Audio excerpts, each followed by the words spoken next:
at his inauguration. Oh, thank you so much, Terry. You know me, I always forget. So we are recording now. So if you would like to, like I said, turn off your camera or change your name, go ahead and do that now. So at Biden's inauguration, he said this. He said, let us listen to one another, hear one another, see one another, show respect to one another. Politics need not be a raging fire, destroying everything in its path.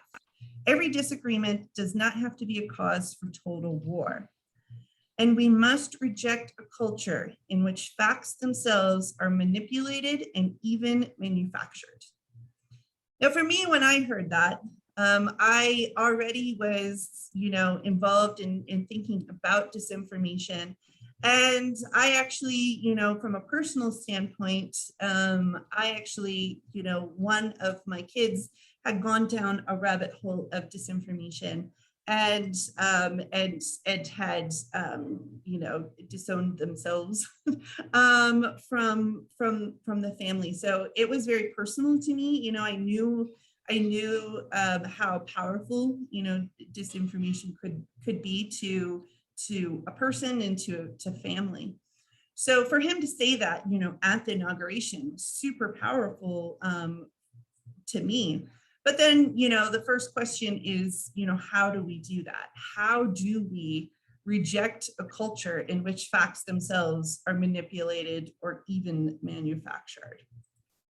Well, we do that by, first of all, by being informed and then turning around and informing others with empathy. So empathy is the superpower of progressives, that we care about other people, we care about everyone.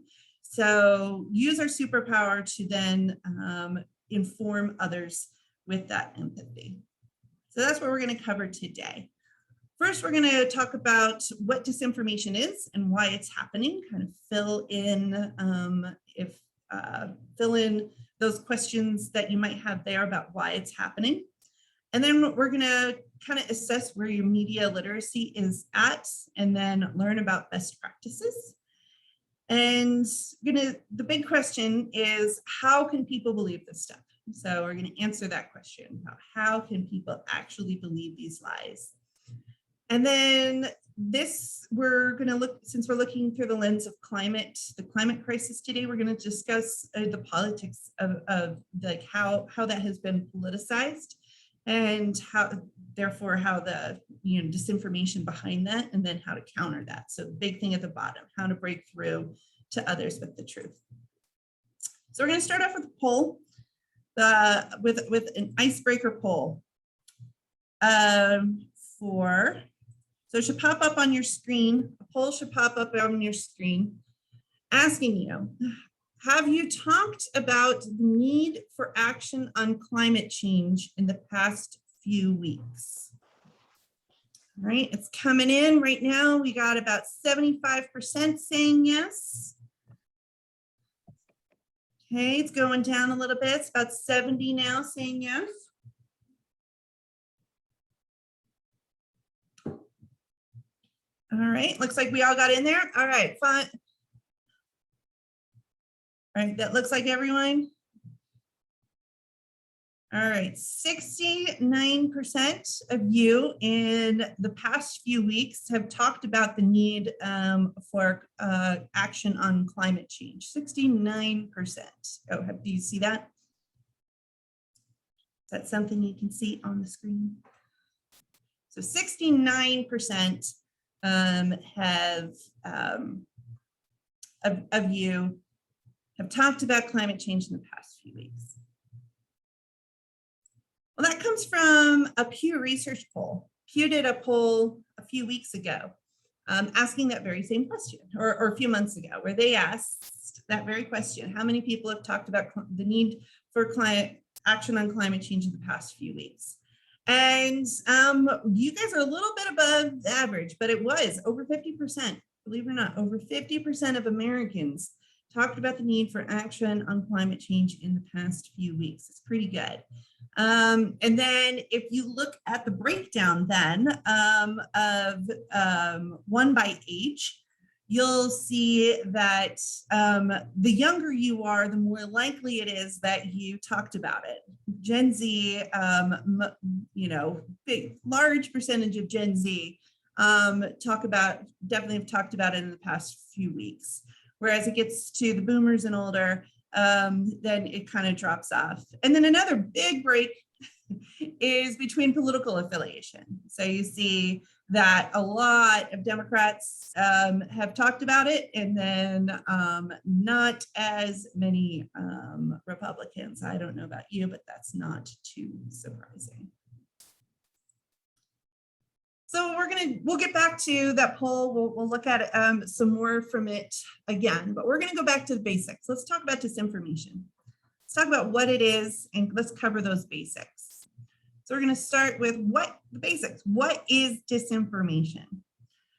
So there's misinformation, disinformation, and malinformation.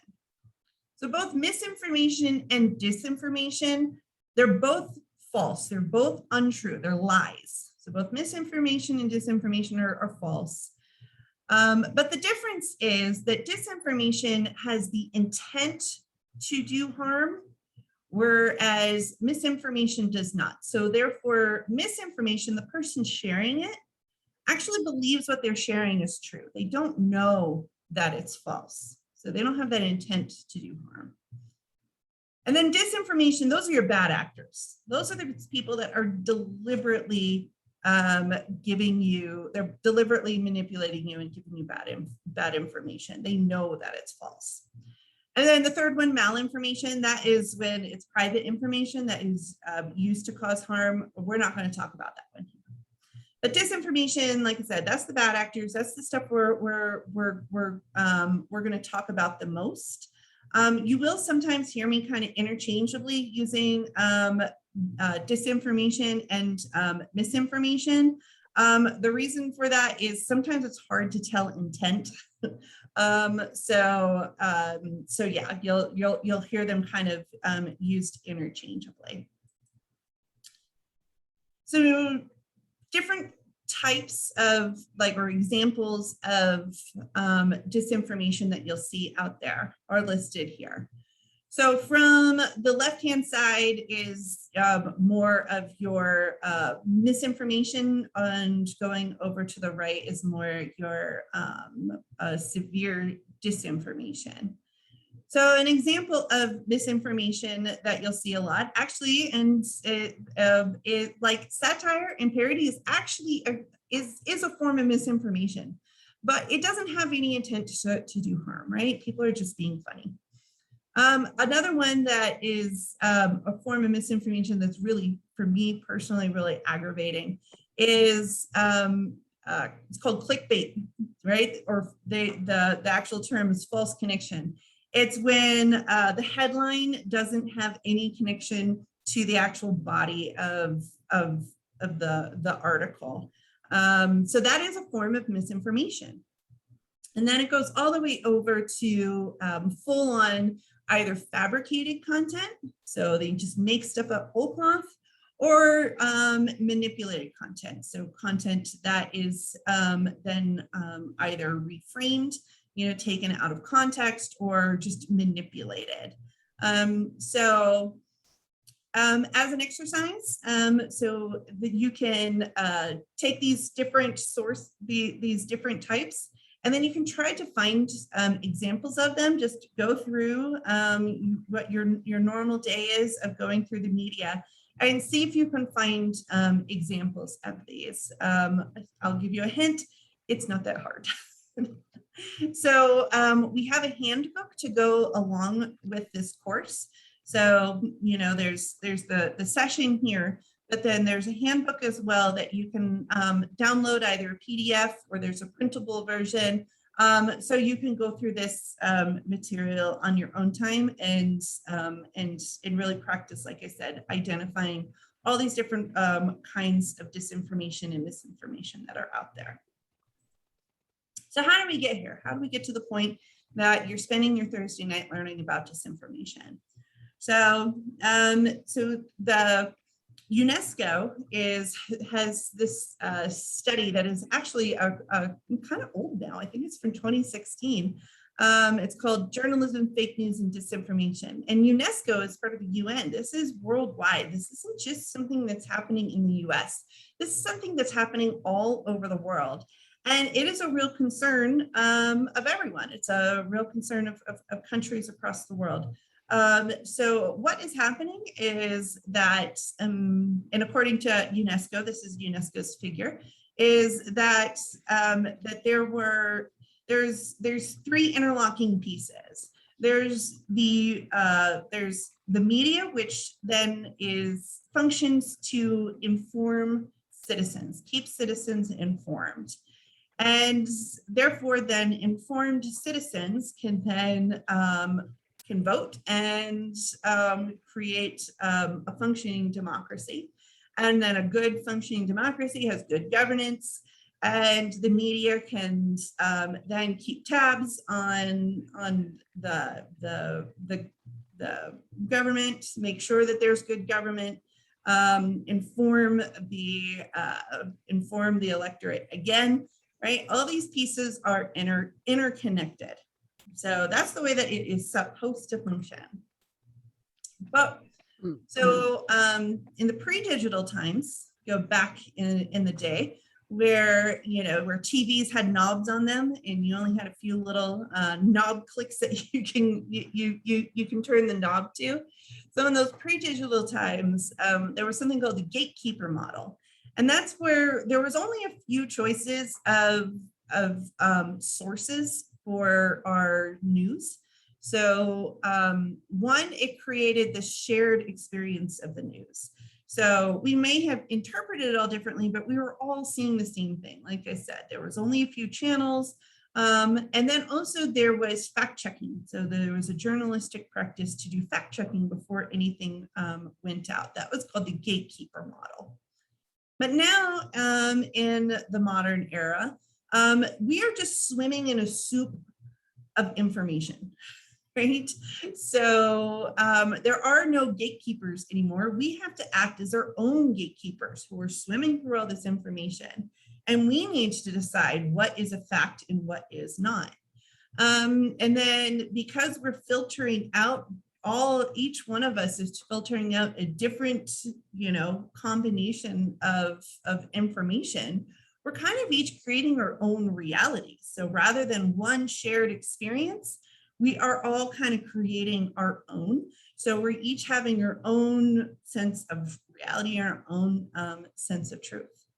So that's just what's going on anyway. And then you add on to that. So you add into that soup, you add on intentionally misleading content. And then that in this already kind of nebulous situation, it lowers that trust and helps us further slip even more so into our own realities.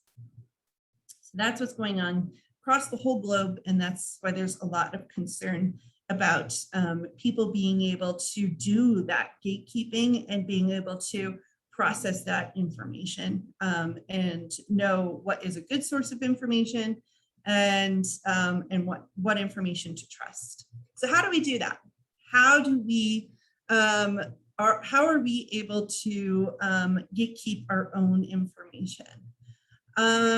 So the first most important piece is to curate your sources. So you're swimming through this soup. How do you decide which pieces of information to listen to and which ones to ignore and which ones to listen to with a grain of salt? So I really recommend AdFonts AdFonts Media is a group that they analyze the most common media sources out there. And they put them on this, what they call the media bias chart. And on this chart, what they do is they filter it for both bias, either left or right bias. And then also very importantly, They filter it by either do they report facts, or do they report opinion, or do they make stuff up? Do they fabricate information? So if you're looking at the left and right is either more left or right, while in the middle is more bias. Having no bias. You want it to be more towards the middle. If you, as far as, being able to process into your own calculus of deciding whether or not to trust or is something fact-based, or is then left or right, get that understand that it doesn't have a bias. And then is it fact, or is it opinion, or is it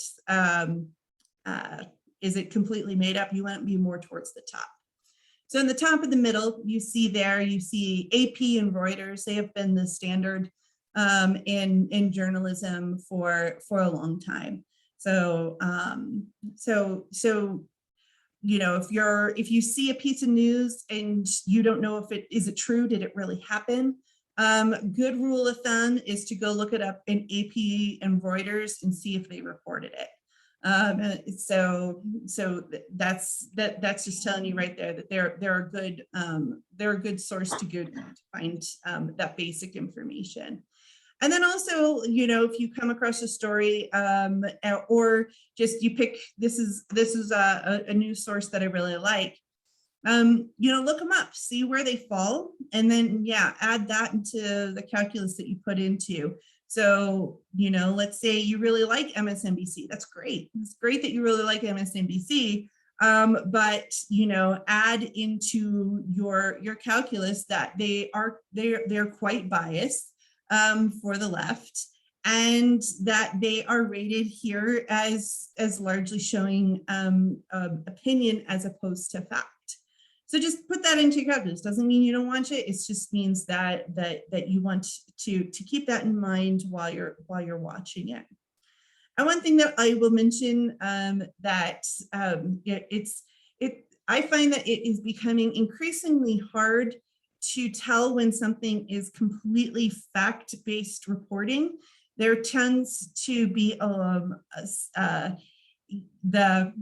something that is opinion-based reporting tends to try and look like it is fact-based reporting.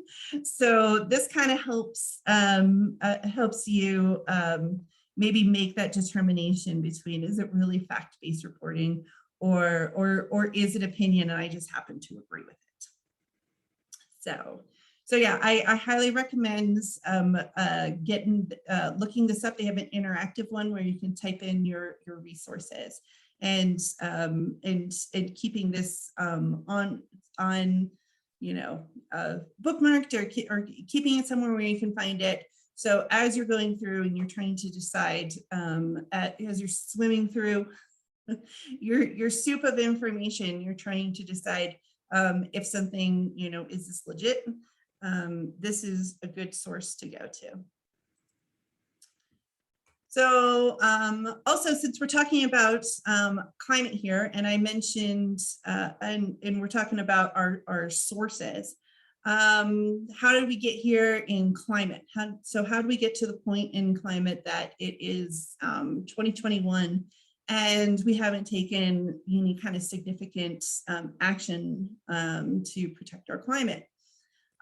So for many years, there was in climate, there was both sides reporting, where while there was a very much a consensus on climate, and that climate change was largely due to human activities, it was reported on kind of equally, where you would see, all these you would have one scientist representing all of the, all the 97% of scientists who say that it's largely caused by human activity, and then you would also have on one guy who was representing, the few people who said that it was not.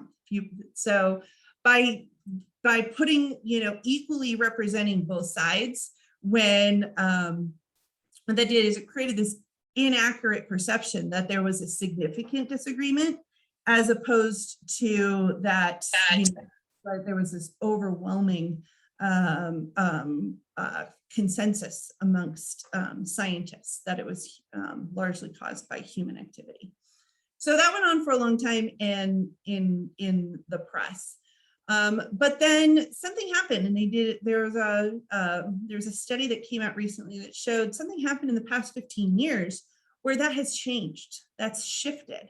And maybe you have noticed this in reporting on the climate, that now 90% of articles now reflect the consensus, and only 5% continue to do that false balance, and only 4% are full on denialist. So you really do have the shift. So, and I think, you also see the shift if you look at the number of people that, look at the public opinion polls about taking action on climate as well, you see that shift there as well. So yeah, seeing that change, and no longer doing that both sides reporting, and seeing that change in the polls as well is very encouraging. But what we see then in disinformation in climate is that what happened is that it's still out there, that it's this small percentage, but you see it a lot because they're very good. They're very stealthy. They're very good at getting that denialist message out there, and that's what we're going to cover here today. So it's no longer this overwhelming thing that you see often on here when we're talking about disinformation. We're talking about a large percentage of the media is reporting on that.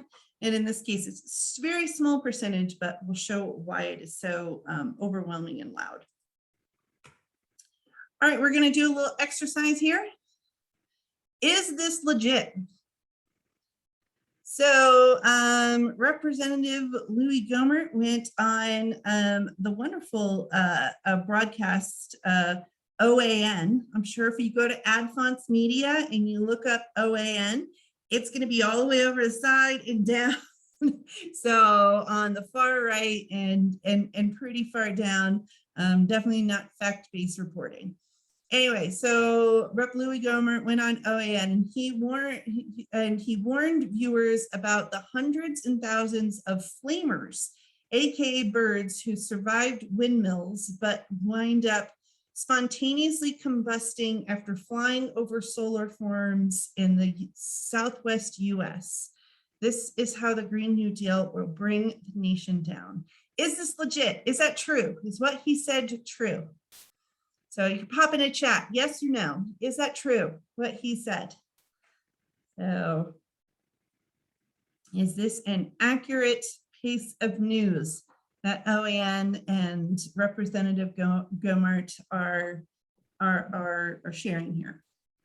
There seems to be consensus that it is true that he said it, but what he said is not true, except someone says yes. So answer. What's the answer, Kaz? We need to know. All right. Well, this one is a little complicated. I threw a little curveball at you on this one because it's actually half true. What he said is half true. So how do you determine this? How would you read this and be able to determine that this is half true, right? So first of all, we say check the original source, right? The original source is OAN and Representative Gohmert, who doesn't have the best track record for telling the truth. And it's on OAN, which, like I said, you can look it up on Adfonts, and that's not going to be a very trusted source. So already we're not starting off well. You can look to see where it's posted. I mean, one, it was originally on OAN, and now it's on Twitter. Neither one of those places is a very trusted source of news. So in this case, you got to rely on something called the smell test. So this is like, it's like, does this sound like a legitimate piece of news? But in this case, it's really hard to tell because it's just like, it's, it's talking about, birds and windmills, which we've heard before, right? And then it goes into the bashing the Green New Deal, which just throws up the red flags, right? It's just like, oh, they're just going to say whatever they want to say to bash the Green New Deal. So it throws up those red flags. But actually, scientifically, it's true that and in the longer quote here, which I won't read the whole thing on it, but he does explain that there are solar farms that do kill as he actually accurately says, hundreds and thousands of birds every year down there at this large solar farm down on the border of California and Nevada. So it's true. That part is true. And then he says it in a way that is very compelling. So he is very good at actually using all of the psychological ways that you get somebody to remember something that you're saying. He's very good. It gets you to hear it and gets you to remember it. He's excellent at it. We will actually go through these later on and showing you how that this is what what we train you to do when you want to turn around and tell your story in a way that's going to break through. He's doing it. He's doing it in an excellent way. So he talks about first of all, he talks that they weren't anticipating, they being the people that authorized that solar power plant. So they is confirming the belief that government is inefficient, right? And then hundreds of thousands. Actually, there's a psychological thing that when you state a number, it makes your brain remember it more. He's giving it a memorable catchphrase. He called them flamers. The actual term for them isn't flamers. I think it's a different term, but flamers sounds good. We're gonna remember that. He's going to talk about something we care about. Who doesn't like birds, right? Birds flying through. Now let's not get into the whole idea about how many birds are killed by, just by buildings in general. How many birds are killed by planes? How many birds are killed, especially from, oil refineries and stuff? Way more birds are killed there. So let's not put this into context. But anyway, that's something we all care about is birds. And then if they survive the windmills, he's tying it to something we already know, right? So if he's telling the story where, we've all heard, Trump and others talk about the solar turbines killing birds. So he's tying it immediately to something, we're able to find evidence to something that we've already believed. So, and then he gets gory into it, right? Talks about the guts all over the mirrors and someone needing to clean it up. Oh, you're really going to remember that. He's painting a very vivid, specific picture, right? And then he goes back to saying that it's out of control, right? The government, all this stuff's out of control. He's doing an excellent job. And so, I mean, he's not correct when he's then talking about, about the Green New Deal being out of control and bringing down the nation. No, obviously that part is not true. But he's true about the birds part. So, and he's painting this super vivid picture about it. So yeah, I often say when it comes to organizing, we will always be behind the GOP as far as organizing go. They are amazing at it. They are so good. We are always playing catch up to them. So we are trying to learn from them because the knowing how people's brains work and using that is not a bad thing, right? That's just trying to communicate with somebody. That is a good thing. Knowing how someone communicates and using that is a good thing. So it's what they're doing is fine. It's just how they're doing it, trying to manipulate people. That's the bad thing that we don't want to emulate. But like I said, knowing how the brain works, we want to learn that. And that's what we're going to learn here today. So we talked about being stealthy. The media is not doing the both sides anymore, so they have to be stealthy. Well, Louis Gohmert is being stealthy. He's doing a good job. Unfortunately, he's doing a good job. Another way to be stealthy is super spreaders, using those super spreaders. So if only 5 to 4% of the stories out there are pushing either both sides or denialism, amplifying them, getting them out. Well, that's what super spreaders do. And super spreaders on social media, so they are the source of most of the negative information that's out there. So like back during the campaign, they were able to find that only 20 people, think of how many people are on Twitter. Think of how many accounts are on Twitter. Only 20 handles were responsible for 20% of all the misleading narratives about voting. So that was a scientific study they were able to do to determine once Trump was taken off of line. Also then for anti-vax. So all of that anti-vax information that is out there on Facebook, 73% of those stories, anti-vax stories, just come from 12 accounts. Kind of crazy. And then if you look to see who are the top most shared, the most shared posts on Facebook, just about every day. So you can go to Facebook's top 10 is an account on Twitter, and every day they post the top 10. And just about every day, a good chunk of those is from Ben Shapiro and other far right super spreader accounts on Facebook. So you just have to have a couple of those people. So like I said, that media that study showed that maybe only 4% of sources are spreading that denialism, but if those 4% are super spreaders, they're having a huge oversized impact.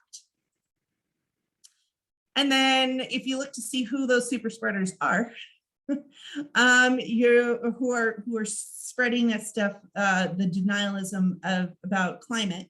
I mean, Ben Shapiro, he's one of those that will spread that information. He's one of those 4%. Charlie Kirk, he is one of their biggest cheerleaders for climate denial. And then of course, Donald Trump himself is a big cheerleader for denying or kind of quelling climate and the impact of climate. So like I said, you only need that 4% for it to be very, very, very loud.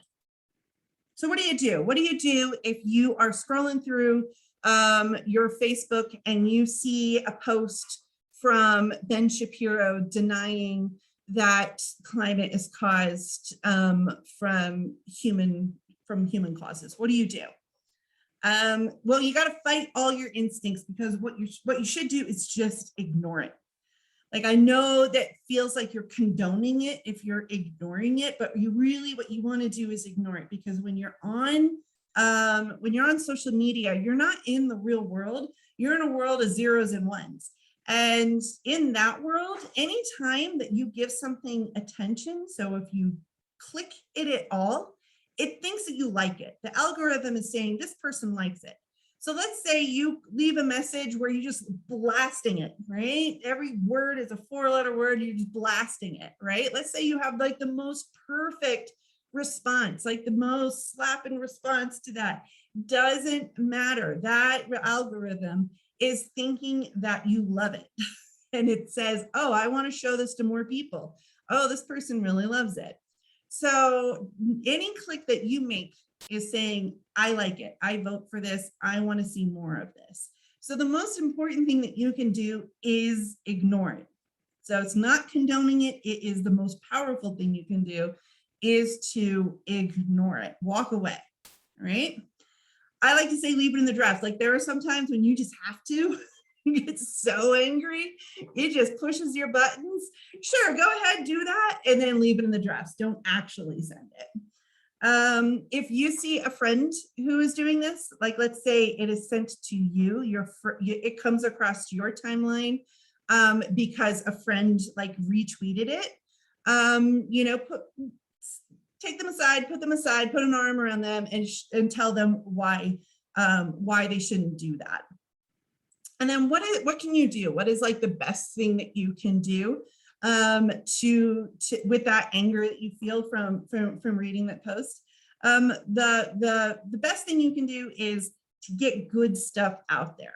There's a little formula you can put into your mind that for every negative thing that you see out there, you want to put 5 good things. So put the good stuff out there, you know, whatever the Biden's doing, put the good stuff out there, you know. And so a good thing you can do is find something out there and retweet it or like it. Better is to retweet something good and putting a comment on it, or putting a like retweeting it with a comment, or sharing it on Facebook. The best thing you can do is put original content out there. Original content showing the good stuff. That is the best thing that you can do to counter the bad stuff that you see out there.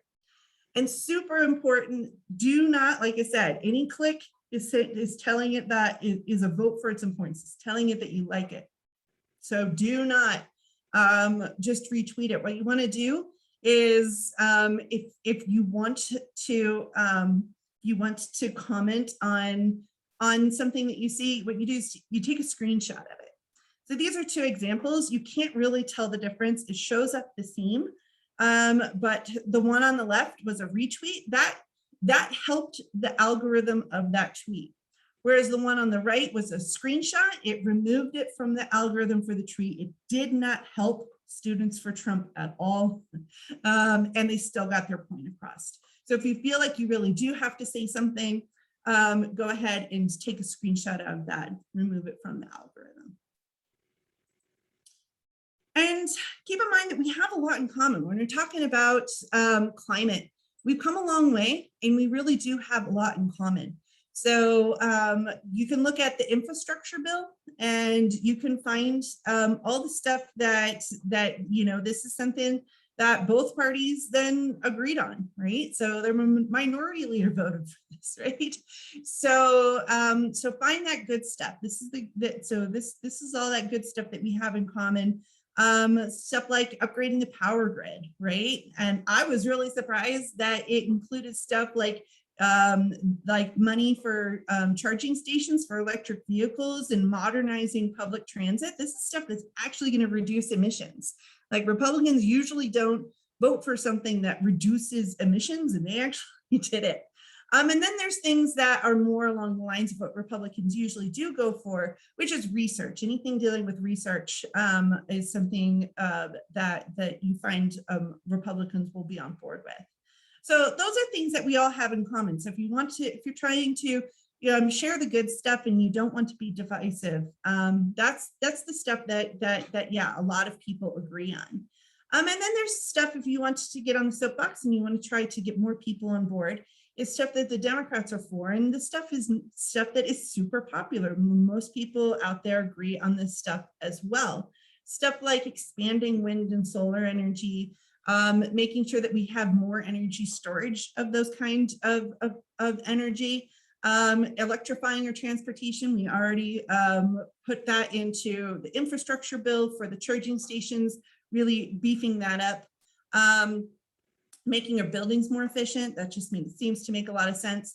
And then there's things a little bit more controversial, which is like fees for methane pollution, putting tariffs on imports that are coming from countries that aren't very good at reducing their emissions. And there's something called the Clean Electricity Payment Program. I don't have time to go into that, but I really recommend looking into that as because that is something that would really revolutionize the our electrical grid here in the US. So these are the good stuff that you can get out there that you can talk about. And these are things, like I said, we have a lot of stuff in common. So where are our differences? When we're talking about the differences, it was a little fuzzy, but where are differences between the two parties? One of the big ones is, I kind of mentioned it, is that that Democrats are more on board with reducing emissions, and Republicans are more on board with coming up with the new technologies. New technologies will get us out of this crisis. We don't need to personally reduce our emissions because some technology is going to come along and save us. Whereas Dems realize that we need to actually change our lifestyle and reduce emissions now. So that's kind of like a big overarching difference. And where does that come from? You know, why is it that so many Republicans think that something is going to come along and save us? And, you know, I think this bit of editorializing on my part, I personally think, you know, just go to the homepage of any of the big oil companies. So look at Exxon, BP, and Chevron. This is just their homepage. That's their messaging. Their messaging is our technology will get us out of this. You don't need to reduce emissions. Don't worry. We're going to develop some technology that's going to save us all. That's good. So they're no longer denying climate change, but they're saying that you personally don't need to change anything about your lifestyle because we're going to create a technology that's going to get us out of this. Now, I mean, there's a half truth in there in that, you know, we do need to be doing stuff like carbon capture and storage. We do need to be doing this, but we also need to be drastically cutting emissions. We need to be doing both. But, you know, they are pushing that one side of the story while obviously still wanting to continue on emissions.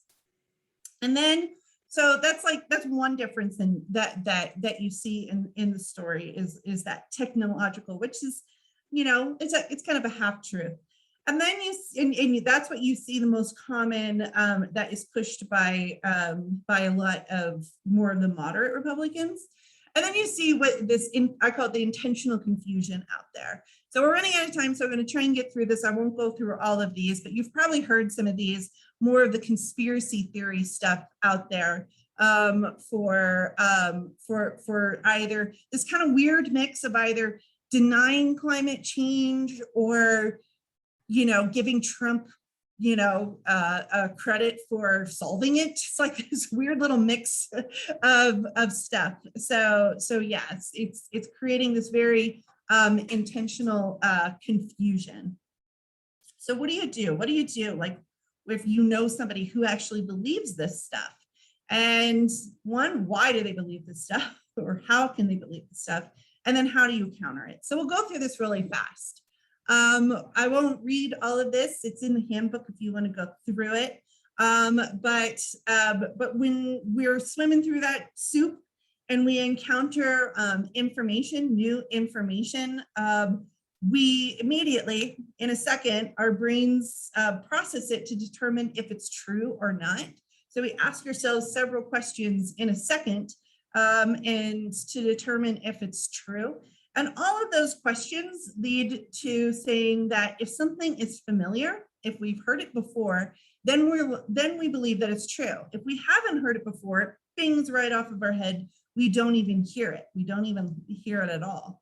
So yeah, just from hearing something over and over again, we start to believe it's true. So this study showed that people that were told 3 times that a statement was not true, so 3 times they were told it was false, they were actually more likely to believe it was true than if they were told just only once. So just from hearing it 3 times, even knowing that it was false, they started to believe it was true. So it's just that repetition. And people know that. The bad actors out there, the people that are trying to spread that disinformation, they know that. So they just want to get that information out there over and over and over again. So you start to believe that this stuff is true. Also, they know if you want it to be true, you're more likely to believe it. There's also something called heuristics. So people that are either skeptical or they don't have a lot of trust in the government, they are lacking what's called a heuristic. This is kind of a shortcut that most of us have, where we trust science. We believe science is true. If you don't have that, if you're either skeptic or you don't trust the American government and you don't trust scientists, don't trust the institutions, then you don't have that heuristic. And therefore, rather than just trusting science, and when they tell you that, climate is caused by, is largely caused by human actions. And so rather than just believing that, you have to know everything about science in order to believe that, right? And you might not know everything about science. So you have to be confronted with all of the complexities of climate science in order to believe something, right? And, my favorite one that's out there, they're saying, it's caused by sunspots. It's like, oh my gosh, now you don't only need to know climate science, you also need to know heliophysics. Like, I just picture these people just being exasperated with all the science that they need to know before they can trust something. So yeah, the having that lack of heuristics, just know that you have a shortcut, and that people that don't trust the government, they don't have that. It's something they just don't have.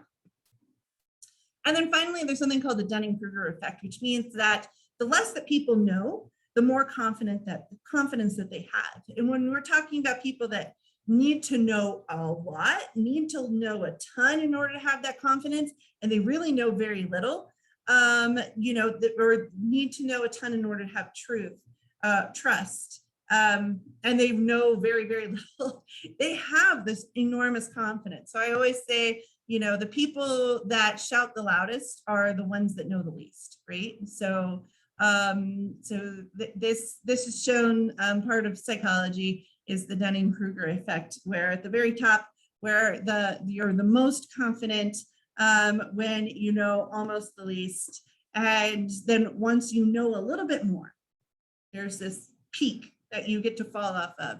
Once you know a little bit more, then you quickly start to realize what you don't know, right? You don't know what you don't know. Once you start to know what you don't know, then you start on your own, start to lose confidence in yourself and start questioning and start being able to grow and open up. So that is called, so there's something called the illusion of explanatory depth, which is we think we understand complex systems better than we do. So when you ask people to explain it to you, so if somebody is very boastful and sounds very confident, ask them to explain it to you. So that is the way to counter this information is it's counterintuitive, and is to actually lean in and ask them to explain it to them. Because it will actually make them actually be more humble, because they'll realize what they don't know. So we're gone past time, so I'm just going to go through these last ones really fast. Where again, let's take what we just went over in talking about learning that psychology. So first of all was asking people to explain something to them. Right? So if someone came to you with one of those, I call them talking points. So they're just parroting something that they heard, Rush Limbaugh say or Charlie Kirk say. When they say that, ask them for more information. Say, tell me more about that, or can you explain that to me? When they say, oh, don't you know that it's caused by sunspots? It's like, oh, okay. I've heard that before, but can you explain that to me? Make them explain it to you. Chances are they can't. Chances are they're just gonna get mad. But yeah, by making them explain it to you, you're actually going to lower their confidence and make them start to question things themselves. Well, first of all, always be starting off with empathy, right? So when you're talking to people, especially people start off with empathy, make sure that they can hear you. I think a good one, no matter what they're saying, no matter, if they're very upset or whatever, a good one to start off with is, I can feel that you're yearning for things to be different than the way that they are. To start off right there. Again, lean in, ask people to explain stuff to you, to tell you more. No matter what, ignore politics. If they're bringing it up, ignore it. Definitely don't share yours. And then use that repetition, right? We know that the repetition works, that if you say something over and over and over again, that's what they're going to start to hear. So if you say the truth over and over and over again, they're eventually going to hear it. So if you say, if you say that extreme weather from climate change that we thought is going to happen, years from now is happening here today. You just say that over and over and over again. Eventually, they're going to hear you. Eventually. And if you don't know the answer to something, that's actually a great moment, because you want to be vulnerable. You don't want to look like you have all the answers. You want to be vulnerable. So if you don't know the answer, say so. Say, I don't know. I don't know the answer to that, but let's look it up together, right? We all have our phones. Let's look it up together. And in that moment, you can look it up. And yeah, you could show them how to look up good information, show them some good resources, and you can have that moment together. So I'm going to cut it off there. There's a little bit more of just talking about kind of going over that all again, but we ran out of time. I thought I would be a little short, but just the next steps again is you can we have the handbook on this, so you can go through there, and you can go through the media literacy again and go through how to have those empathetic conversations. And then we have a lot of other courses similarly on having these conversations that I kind of touched on at the end. So if you're interested in how to have those conversations, you can go to buildingbridgesforamerica.com, go to courses, and you'll see all the ones there for our how to have those conversations. All of our references are here. So I didn't. This is I just congregated or brought together all this stuff that is that's out there. So you can get references if you want to do a deeper dive. And then if you like this, go ahead, give us a follow on social media at Build Bridges for America or on Facebook. All right. So thanks so much. So we will go to, we'll stop the recording, and then we will go to